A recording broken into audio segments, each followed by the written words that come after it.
Hair dye நீங்க use பண்றதுனால உங்களுக்கு இருக்கிற அந்த நரைமுடிகள் கருமையா மாறுறதோட, வளர்ற முடியும் நல்ல கருகருன்னு வளர வைக்கும். இது ஹேர் குரோத்த இம்ப்ரூவ் பண்றதோட, முடி ரொம்ப மெல்லிசா இருந்தாலும் நல்ல திக்கா மாறும். அடர்த்தியா வளரும். அதோட ஹேர் நல்ல ஷைனிங்காவும் மாறும். இத நான் யூஸ் பண்றது பார்த்தீங்கன்னா, வெள்ளை கரிசலாங்கண்ணி இலை.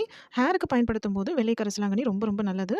பண்ணிக்கலாம். காம்பு தேவைப்படாது. இலைய மட்டும் ஜஸ்ட் கிள்ளிட்டு நம்ம யூஸ் பண்ணிக்கலாம். அதுக்கு முன்னாடி பார்த்தீங்கன்னா, ஒரு டிகாக்ஷன் ரெடி பண்ணிக்கலாம். அதுக்கு வந்து அரிசி தண்ணி தான் எடுத்திருக்கேன். அரிசி ஊற வச்ச தண்ணி இருக்கும் இல்லைங்களா?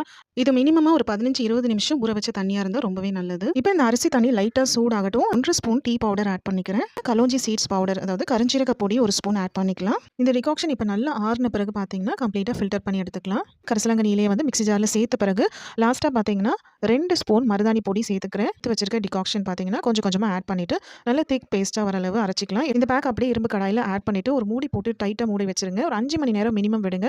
இல்ல ஓவர் நைட் வைக்க முடிஞ்சா கண்டிப்பா நீங்க தாராளமா நைட் ஃபுல்லா அப்படியே விடலாம். நீங்க இது கூட தேவைப்பட்டா 2 ஸ்பூன் நீலி அவரி பொடி அதாவது இண்டிகோ பவுடர் ஆட் பண்ணிக்கோங்க.